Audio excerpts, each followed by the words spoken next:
As somebody that's been an anime fan since my early tween years, I feel like I've become rather bitter with age. Concepts that once excited me from shows, I'll now often find myself drawing comparisons to better executions of these ideas, to the point where I find myself very often being a contrarian for what seems like no reason. Case in point, I tried watching Demon Slayer when the first episode aired, before any hype for the show had been built at all, and was rather unimpressed by what the anime community now assures me is the second coming of anime Christ, birthed from the womb of Haruhi Suzumiya after she was impregnated by Osamu Tezuka.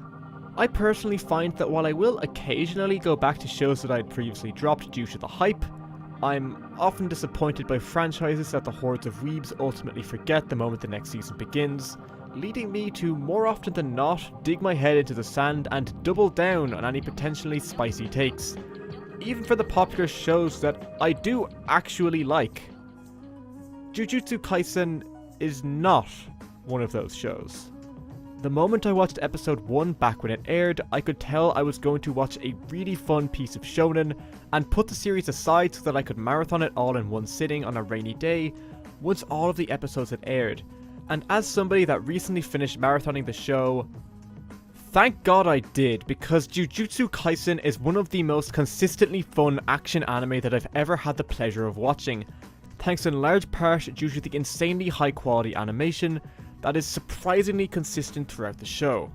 Action is one of the most popular genres when it comes to works getting adapted to animation mediums, which is unfortunate because it's also the one that requires the most amount of work to get right. If you want to create a show where cute anime girls do nothing, then you don't really have to actually animate much. Just use a popular manga with some attractive character designs as a storyboard for your show, provide the characters with the appropriate lip flaps, and there you go. A perfectly serviceable animated show. Now, obviously this low bar for entry doesn't mean that you can't have insanely attractive shows where supposedly nothing happens, but action, unlike scenes where characters just talk shite, has a huge focus on movement. A lot of fights in TV anime, even the best TV anime, sacrifice the movement in a fight or two in order to provide really high levels of animation to the parts of the show that genuinely deserve it. Jujutsu Kaisen, on the other hand, decided, fuck it, let's make every fight look amazing because apparently MAPPA realized that all the yaoi money from Yuri on Ice and Attack on Titan wasn't going to spend itself, so they might as well put it to use here. Consistency is key when it comes to Jujutsu Kaisen's aesthetic appeal, and this is really what impressed me the most from a visual perspective in this show. Every fight looks as good as each other, and considering how high the highs are, that's a very impressive standard to keep consistent throughout the show. Now, that being said, pretty visuals mean nothing if you don't like the story that they're being used to tell. Trust me! But fortunately for Jujutsu Kaisen, this also wasn't a place where I had an issue. While the story itself wasn't exactly anything special or new, for instance, if you replace the word Jujutsu sorcery with something like Jutsu, or Nen, or Chi, or even something as blunt as magic, then the synopsis suddenly starts to sound a lot more generic. This narrative was used as an excuse for the show to thrust as many insanely likable characters on the screen as possible. Seriously, every single character in this show is as likable as they need to be, and that's because they're all full of personality, helped in no small part by the fact that Jujutsu Kaisen seemed to learn from My Hero Academia's mistake of introducing way too many characters way too quickly, and rightly limited the members of the class in the Jujutsu school to around 3 per year. This means that a closer look at characters with a cool character design will lead to viewers finding an equally cool character underneath that fits well into the show's overall personality.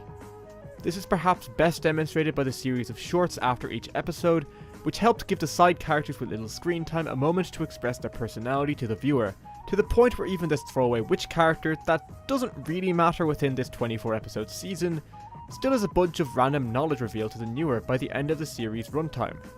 Things like this are unnecessary, underappreciated, but add an immense amount of joy to the act of simply watching the characters on screen interact with each other in the main show. Having characters with this much personality led to one of my favourite fights I've seen from a shonen in recent years, where Yuji and Todo ended up fighting Hanami. This fight has one clear purpose within the narrative, and that's to establish a friendship with Yuji and Todo.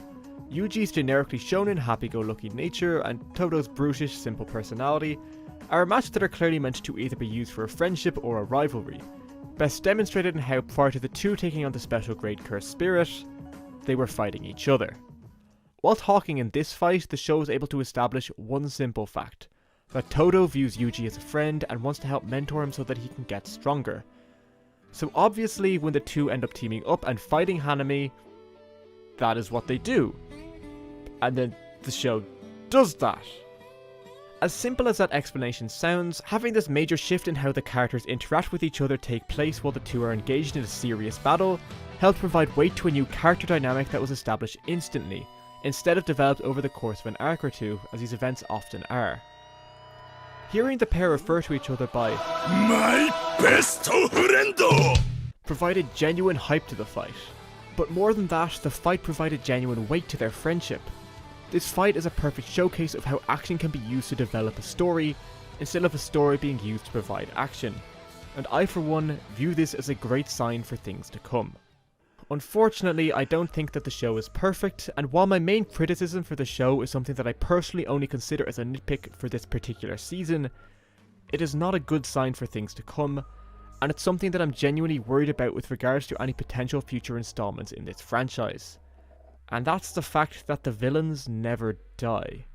Every time they're about to be defeated once and for all, the show provides a bullshit ass pull as to why they were able to get away, which is fine for establishing them as villains, who maybe weren't revealing everything they had up their sleeve, but by the end of the last episode it really got on my nerves. There's a difference between a character that can't die and one that won't die. A character that can't die, no matter how much the heroes throw at them, is a genuine threat to be wary of.